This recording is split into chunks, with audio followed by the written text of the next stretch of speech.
And hello, everyone.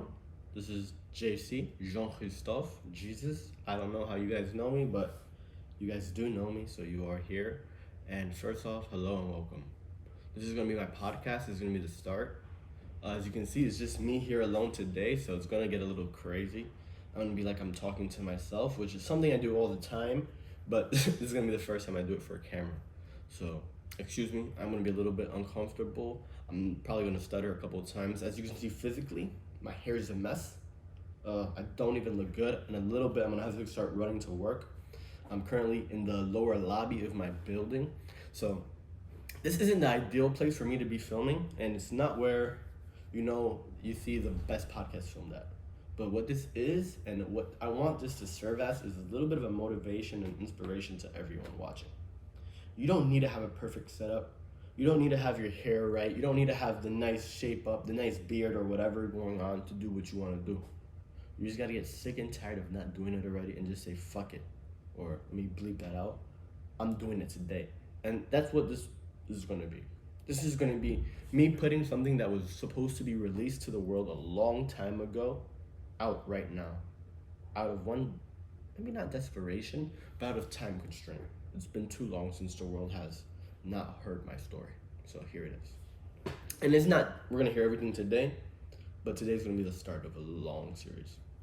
So this is my first time doing a podcast. I have a couple questions broken down of how I'm gonna flow with this. I feel like for you guys to know who I am, this is probably gonna be called Who the Bleep is JC or something like that. So who am I? First off, I am Jean-Christophe Pittman. If you don't know me, I was born and raised in New York.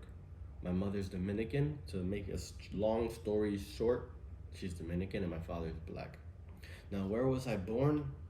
I was born in New York City. To be way more specific, St. Luke Roosevelt's Hospital, which is in Manhattan. And why am I saying that? I believe it's very important, like especially as we move into society that we have never lived in before. There have never been metropolises where there's been tens of millions of people, or even 20 or hundreds. Now there is.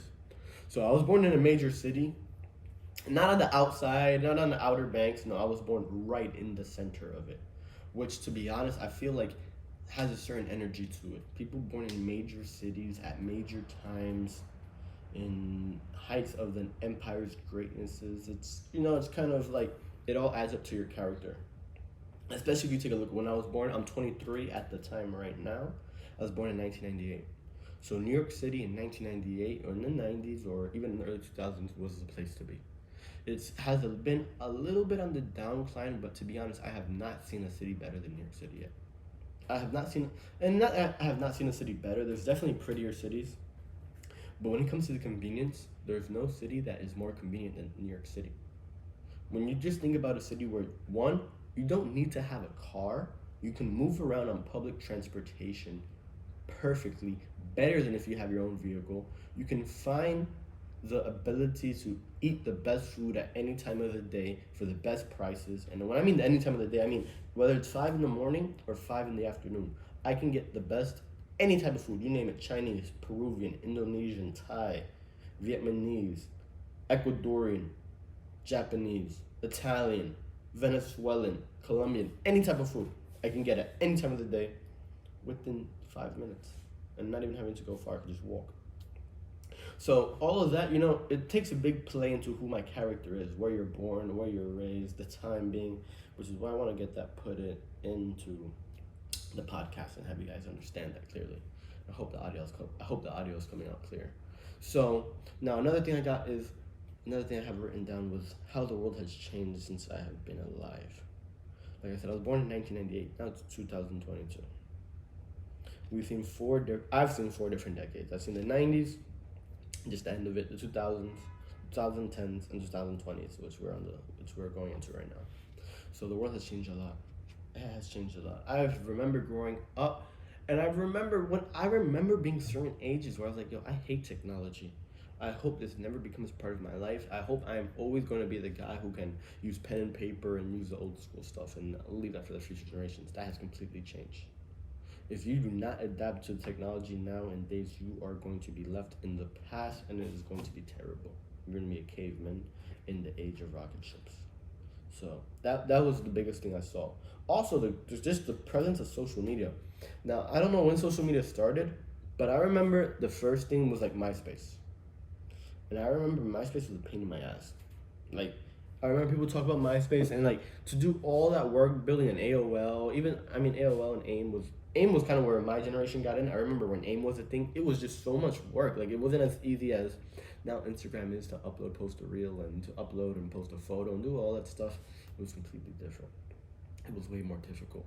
But times have completely changed since then, and yeah, it's a completely different world. Like, I can kind of see the thing that's the most craziest, and I think I'm starting to see right now, and I'm so happy that I'm seeing it in my 20s, is I'm starting to see a big cycle.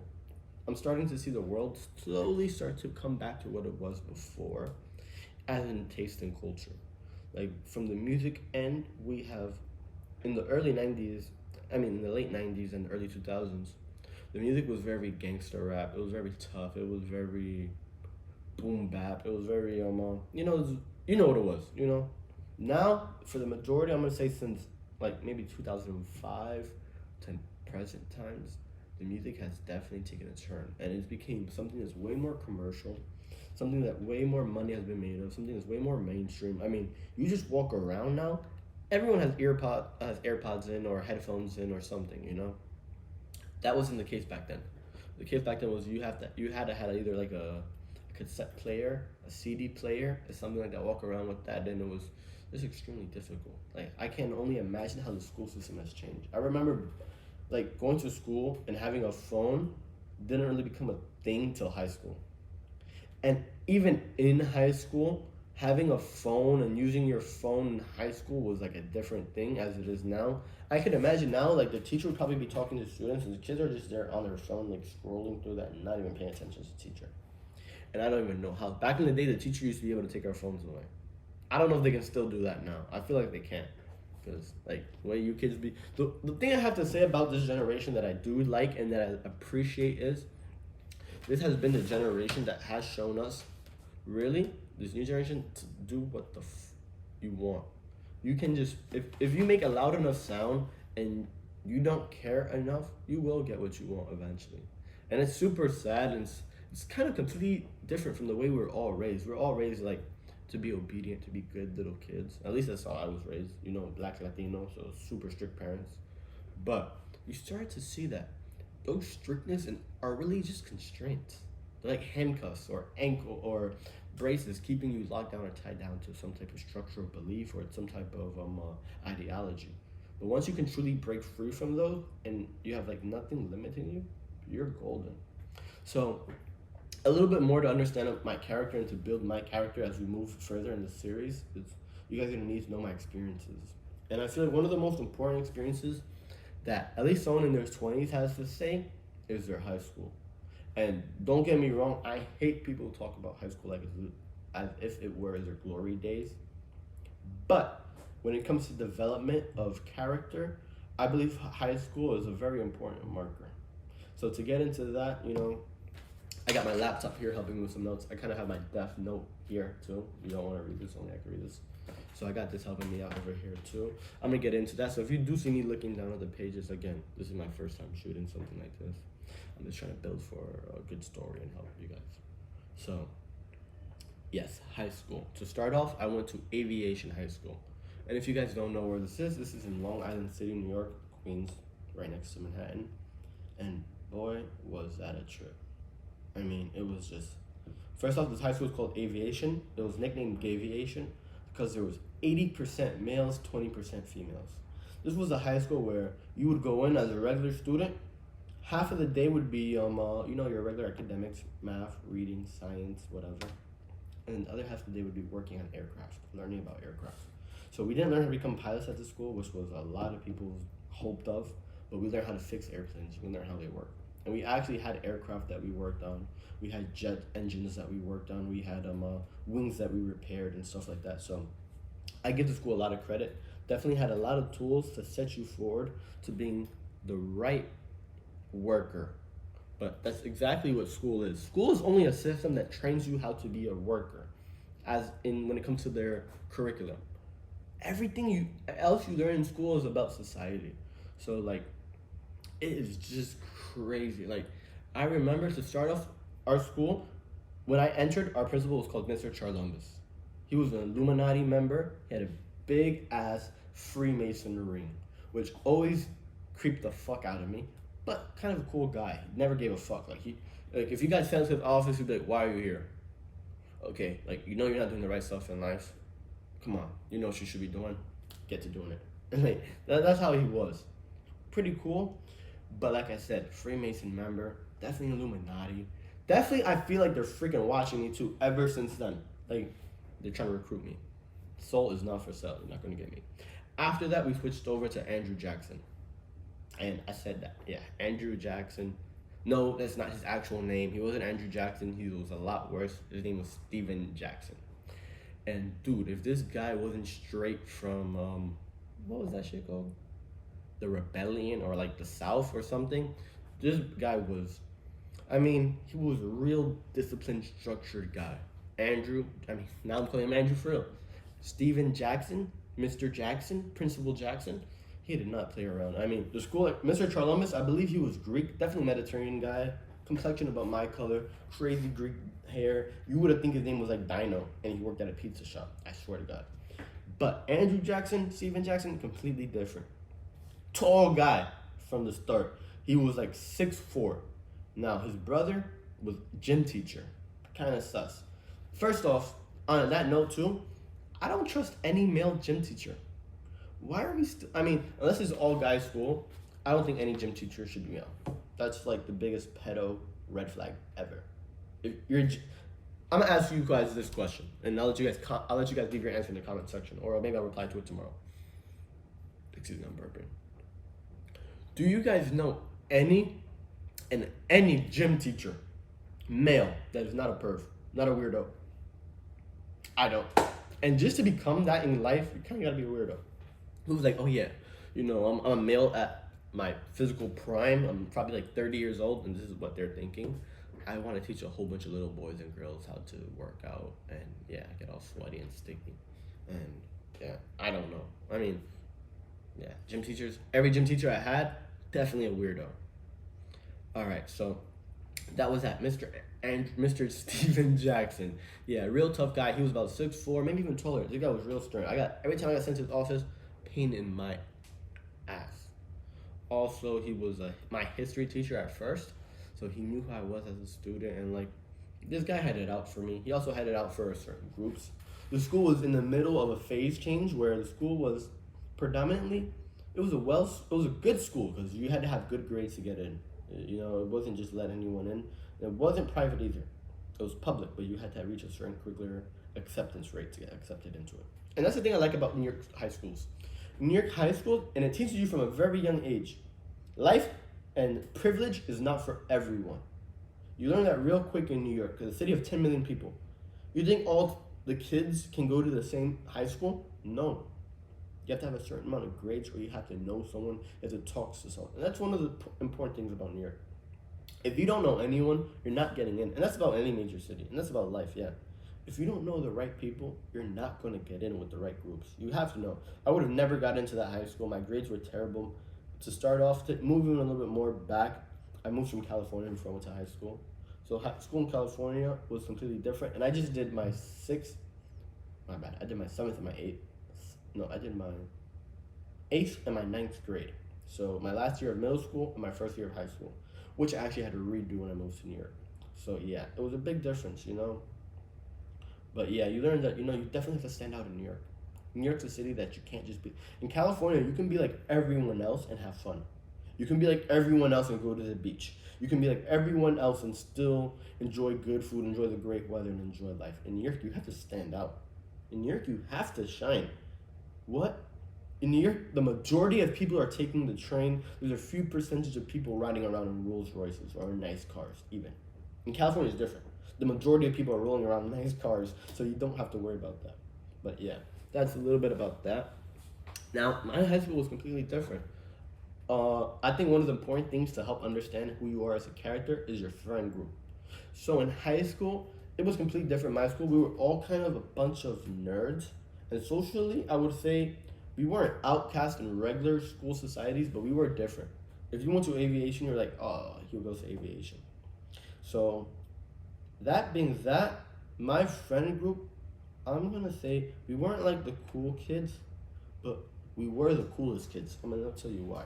Because if you look at life, there's like the cool kids, the jocks, the this, the that, who maybe get all the girls or get all the attention in high school, but then that burns out and it doesn't even construct them getting good grades or nothing.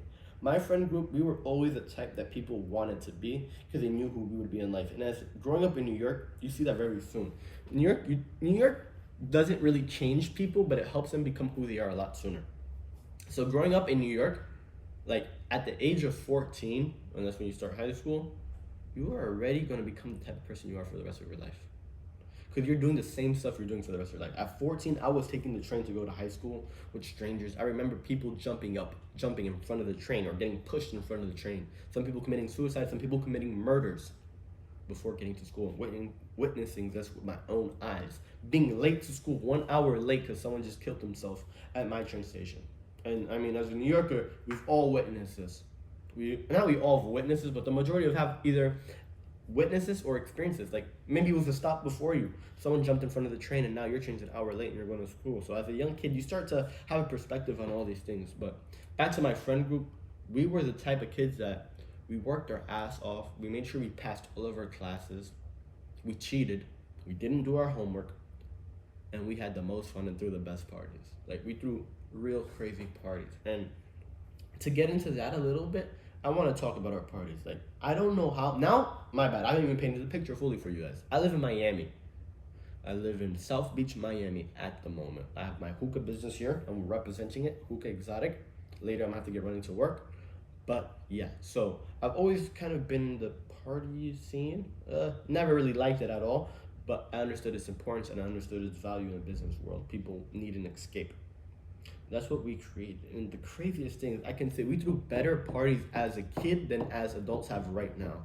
I remember like my 18th birthday was a party that was super crazy. But even the party before that, like 16 and 17 years old partying, it'd be crazy parties, packed up 2, 3, 400 people in little spots in New York that we had to pay $3,000 to rent. But then we would come out later making in profit just a couple thousand, but we would generate around $10,000. You know, have to pay DJs, have to pay rents, have to pay liquor, have to pay this and that. But it was full parties. I mean, you compare the parties to any parties that happening today, they were way better back then. We were getting super drunk, we were getting super lit, we were turning up doing everything that the adults were doing, like even getting laid. But we were just children. And it's crazy to think about that. Like, because as a kid, you're always taught like, oh, when you grow up, something's gonna change, things are gonna be different. That's not true at all. Like now at parties, the same thing happens. If not, it's a lot worse. Like I remember we threw parties where literally girls would get stabbed and the police would come and have to be like, okay, who stabbed this? And they had to do a crazy investigation and it would be terrible. And now that still happens at parties. Now it's worse. I mean, it's not even worse. Now people are getting shot, stabbed, like it's all the same. So like I feel like to be true, we never even really grow up. We stay the same as who we are the whole time. Another aspect about school is, what do I have written down here? LSD. Yeah, so that's a big one. So the first time I took ever LSD, and if you don't know what LSD is, it's acid. It's a drug that makes you trip all crazy, was in high school. So like I said, I went to a high school that was around the 8 hours of the day you were there, 4 hours are going to be academics, 4 hours are going to be aviation. That drives a kid mad. Imagine having, and I mean, this is like real work. You're working 8 hours, you're working 4 hours a day on an airplane, sometimes even longer. I mean, sometimes I remember I would go into school at 8 and I wouldn't come out till 5. You know how bad that is? Sometimes I would even start school at 7 and I wouldn't finish till 4:45. That's like 10 hours off the top of my head. That's like super crazy. So whenever you have environments like this, people need to free their mind and they need to escape. Because like I said, the society teaches you is like every day is the same. Okay, boom, Monday through Friday, you're going to be understanding and doing the same classes every day for 9 months of the year. Or more like for 10 months of the year. Because they only give you 2 months off. And it's just like miserable. Especially when you have a creative mind being. I feel like, to be honest, school has to be for later on in life. And I'm going to get back to what I was saying, but school has to be for later on in life. That structure, you don't need that structure when you're a kid. From 14, or maybe not even 14, I'm trying to think of the age, but like up until a certain age, you don't need that. You don't need to live every day as a cycle. You need that win before you're going to go into a major job or corporation, yes. But that's what school trains you for, to work for a major corporation. And they have you think, like, okay, if I can't work in this structure, I'm going to be a failure in life, which is